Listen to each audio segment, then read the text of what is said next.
Amigos de Amazonía 21, en esta oportunidad nos encontramos en la compañía vía teléfono de la bióloga Emiliana Isasi Catalá, coordinadora del área de ciencias de datos de WCS Perú, para hablar sobre el monitoreo de especies para la conservación del oso de anteojos. ¿Cómo está, bióloga Emiliana Isasi? Gracias por atender a Amazonía 21. No, gracias a ustedes por la invitación, siempre un gusto poder compartir. El oso de anteojos, ¿en qué lugares del Perú se identifican poblaciones de oso de anteojos? El Perú es uno de los países más privilegiados con respecto al oso de anteojos. Tienen poblaciones de osos en prácticamente toda el área andina, incluyendo desde el norte, por ejemplo, áreas muy importantes como Tabaconas, por ejemplo, el área protegida, y llega incluso a Puno, ¿no? Porque obviamente el oso andino llega hasta Bolivia, ¿no? Entonces en Perú tienen poblaciones, de las poblaciones más importantes para la conservación de esa especie a nivel de toda su distribución. Diríamos entonces que está más en regiones de zona andina. Sí, el oso de anteojos es una especie netamente andina, pero muy, muy importante en ecosistemas como las yungas, por ejemplo. Si es que nos indica usted que el Perú es privilegiado porque en diversas regiones del país existe la presencia del oso de anteojos, uno se imagina que tenemos en gran cantidad. Sin embargo, no hay que perderle el norte y hay que estar en monitoreo permanente de estas especies para su conservación. Así es, porque lamentablemente el oso andino es una de las tantas especies amenazadas, sobre todo por el problema de pérdida y degradación de hábitats. Es una especie que depende mucho del bosque para poder subsistir. Y claro, con toda la expansión de frontera agrícola, de centros poblados, su hábitat natural se ha visto realmente amenazado a nivel de toda su distribución, ¿no? Estamos hablando que el oso de anteojos está desde Venezuela, Colombia, hasta Bolivia. Y la realidad es que en Perú, si bien es una de toda su distribución, es una de las áreas en las que las poblaciones de oso andino están en mejor estado, no quiere decir que no siga siendo una especie amenazada, ¿no? Y por lo tanto es una especie para la cual tenemos que hacer trabajos, no solamente para conservar esa especie, sino también para conservar, creo que algo que es aún más importante porque de alguna manera nos involucra a todos, que es el ecosistema del cual ella forma parte, que son todos estos ecosistemas altoandinos, tan importantes no solo para la conservación del oso andino, sino en general para la generación de agua, que es vital para nuestro consumo, para la generación de recursos de diferentes tipos y para la conservación de otras muchas especies, ¿no? ¿Qué riesgos han identificado ustedes en su trabajo a través de este monitoreo corren los osos de anteojos? Bueno, el riesgo más claro es la extinción local de la especie, ¿no? O sea, cuando hablamos de extinciones locales nos referimos a la desaparición de poblaciones. Lamentablemente, por el proceso de pérdida y degradación de hábitat que ha habido, el oso de anteojos ha quedado como en poblaciones que están un poco aisladas y reducidas, y eso genera pérdidas locales de una especie que es bien importante. Y cuando nos referimos a bien importante es que el oso de anteojos, como muchas otras especies, es una especie que es clave en los ecosistemas. Es un carnívoro que realmente es herbívoro porque come más plantas que otra cosa, pero que juega un papel importante en los ecosistemas, ¿no? Y que además, y por eso justamente es que nosotros estamos haciendo este trabajo ahora, es una especie que es muy buena como indicadora de calidad de los ecosistemas que tanto necesitamos mantener, ¿no? Entonces, conservar al oso andino y tratar de sacarlo de ese grado de amenaza que está es una forma muy, muy clave de conservar ecosistemas que realmente requerimos todos, ¿no? Para subsistir. Los pobladores que están en el entorno de las zonas donde habitan los osos de anteojos, ¿no son una amenaza para ellos? Bueno, la verdad es que creo que esa es una forma muy particular de verlo, ¿no? Yo creo que lo importante de resaltar acá es que muchas veces la convivencia con especies, como el caso del oso andino, no siempre es fácil. El oso andino a veces entra en conflicto con pobladores locales, sobre todo porque, como les decía, es una especie que come más plantas que otra cosa y le encanta, por ejemplo, el maíz. Entonces, bueno, sí, entonces a veces ingresa a los cultivos y puede depredar maíz, sobre todo, y eso genera problemas, ¿no? Porque finalmente los pobladores locales dependen de esos cultivos para vivir, ¿no? Ahí estaría la amenaza del otro lado, entonces.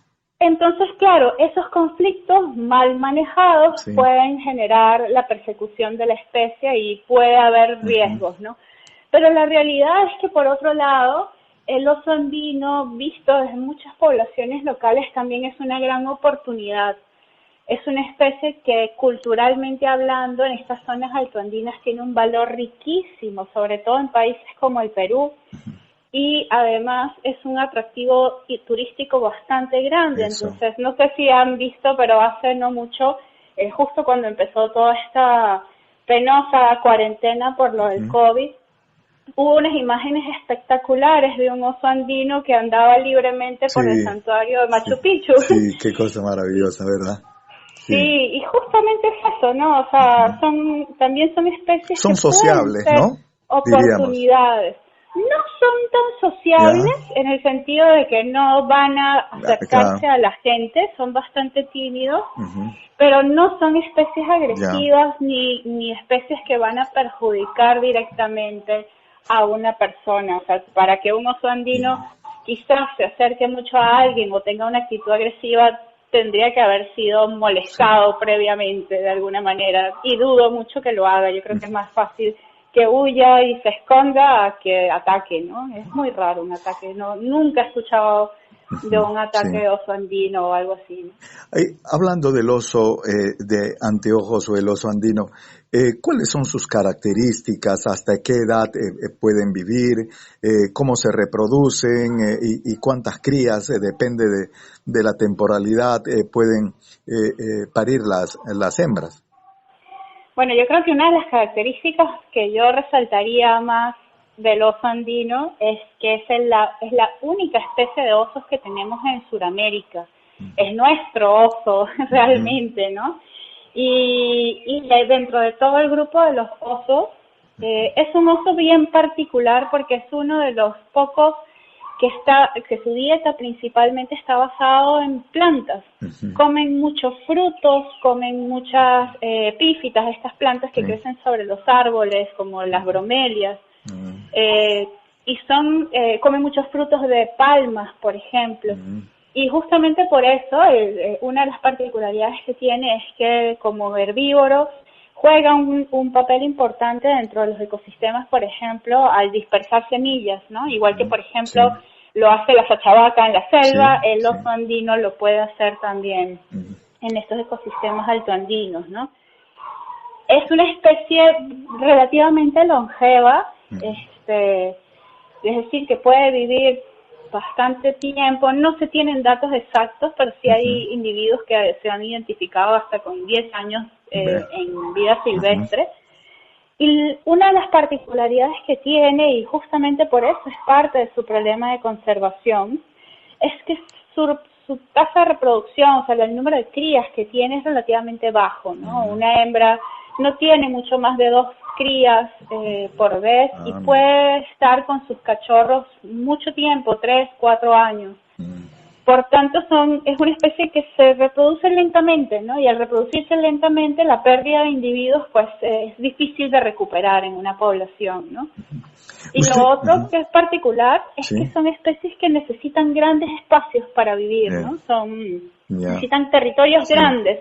Y por eso nosotros, en el mundo de la ecología, los llamamos especies sombrillas o paraguas. En esa línea, cuando usted nos hablaba de que también pueden convertirse en atractivos turísticos, y entonces cuando necesitan grandes espacios significa de que sí, a veces tenemos la mala concepción de que el turismo es agarrar una de estas especies y ponerlas tras unas jaulas o ahora camuflada el cautiverio en urnas de cristal en los parques zoológicos. Sin embargo, esta nueva propuesta, esta nueva mirada en el mundo de lo que es conocer especies es apreciarlos y mirarlos allí en su hábitat. ¿Hay programas en el país que apunten en esa línea de turismo para poder apreciar a los osos andinos? Que yo conozca, no hay ninguna iniciativa tan específica o particular para el oso, pero ciertamente cuando la gente va a algunas áreas protegidas, sobre todo o regiones en el Perú, está la idea de que el oso andino está allí y hay posibilidades de verlo, ¿no? Entonces, sí, o sea, digamos, aunque no con la intención claramente, como tú lo dices, de tenerlo encerrado en una caja o de saber que vas ahí y lo vas a conseguir, siempre está la expectativa cuando se hacen ciertos recorridos turísticos, incluso de hablar de esta es el área del oso andino. Y creo que eso es una de las cosas más importantes, ¿no? Que la gente entienda que también ir a conocer la casa del oso tiene su valor, independientemente si te lo consigues en el camino o no. Entonces, de este diálogo desprendemos que tenemos que valorar a esta especie única porque es un oso andino, un oso autóctono, un oso nuestro y que por lo tanto puede ser una figura representativa también de nuestro país y tiene que ser visto así como otras especies, llámese el cóndor, llámese el gallito de las rocas, etcétera, etcétera. Esto le da la importancia para poder preservarlos, cuidarlos en toda la región andina donde hay estas poblaciones de oso de anteojos. Le agradezco por la información porque eso nos ayuda justamente que podamos entender también la realidad de nuestro país y cuál debería ser nuestra responsable conducta ante especies tan bonitas como el oso de anteojos o conocido como el oso andino. Gracias, bióloga Emiliana Isasi Catalá, por haber conversado con Amazonía 21. No, gracias a ustedes, siempre es un gusto. Y bueno, aprovechar para no solamente darle las gracias a ustedes, sino también las gracias al equipo de campo que está ahorita trabajando, que estamos haciendo este trabajo de oso andino en la región de Puno, en Sandia, y estamos trabajando junto con Procarnívoros, que es un grupo de chicos muy entusiastas que tienen unas grandes ganas de aprender y aportar a la conservación, y obviamente con las comunidades locales que como siempre están ahí dando la mano y dando un gran ejemplo para la conservación de estas especies y de los ecosistemas en los que habitan. Muchísimas gracias. Gracias y tremendo aporte, gracias, muy amable.